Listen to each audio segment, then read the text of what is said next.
Executive Secretary na Deputy Executive Secretary, nyakubahwa abanyamakuru, partners bacu,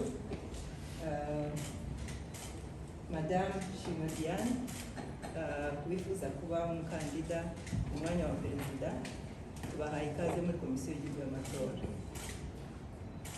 Nk'uko tumaze igihe twakira abifuza kuba abakandida, tugiye kujya mu gikorwa nyirizina nk'uko dusanzwe tubikora, nk'uko n'amategeko abiteganya.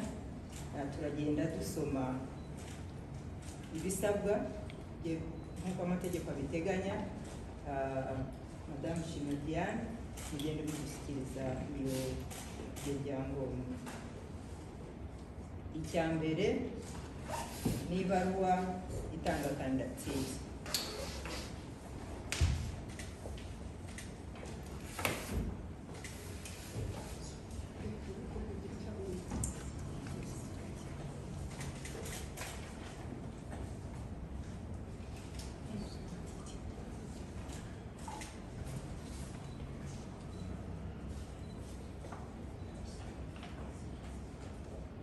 Mwirondoro,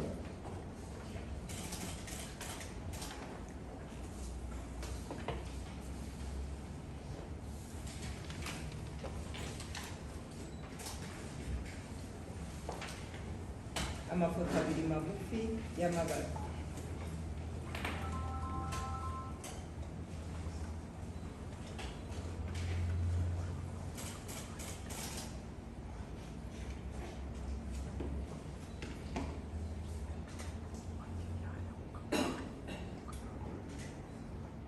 Fotokopi y'ikarita ndangamuntu,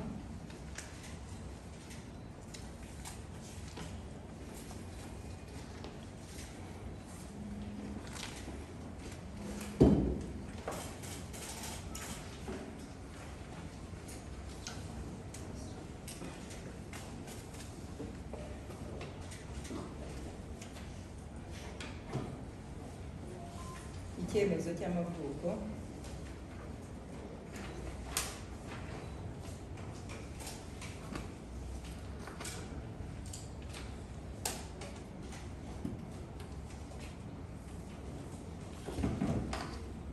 inyandiko y'umukandida yemeza ko nta bundi bwenegihugu afite cyangwa igaragaza ko yaretse ubundi bwenegihugu yari afite.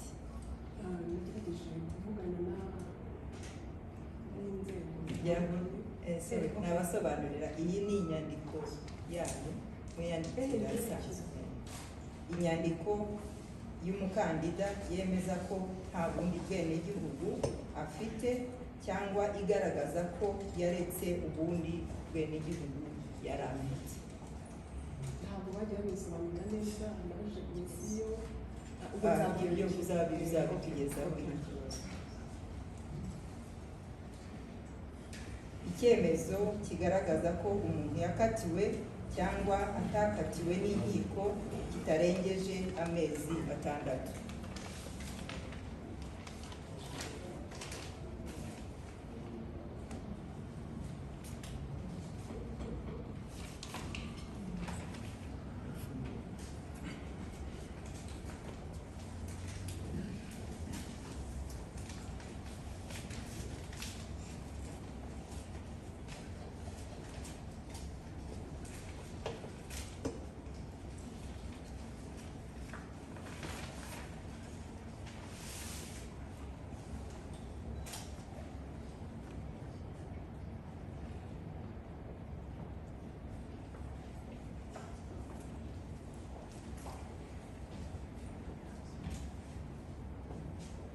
Ikimenyetso kimuranga gishyirwa ku rupapuro rw'itora.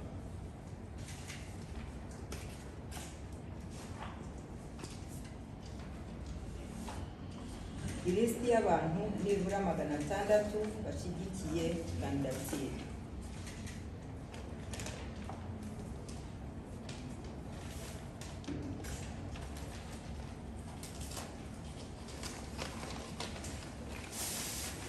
Icyemezo cy'uko yagaragaje umutungo we igihe umukandida ari mu bagomba kumenyekanisha. bambwiye ko gitangiye Inyandiko y'ukuri.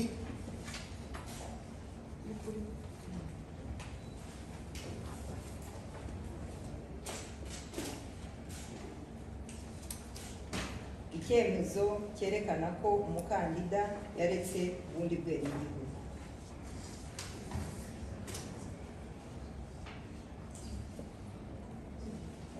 Icyemezo cya muganga gitanzwe n'umuganga wemewe.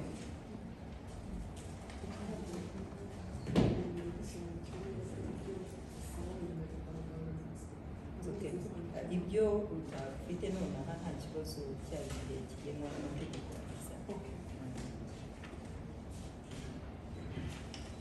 Icyemezo cy'ubwenegihugu nyarwanda bw'inkomoko.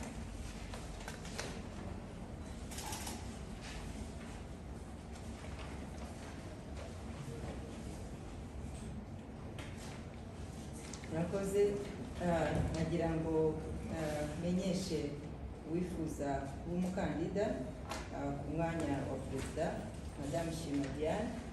Igikorwa gikurikiyeho ubungubu nk'uko mubibona ni ukubara imikono y'aba bandi nibura 600 nk'uko amategeko abisaba, ariko ntabwo dukora isesengura ryabyo. Hanyuma ibindi bikazakorwa muri cya gihe cyo gusuzuma byose.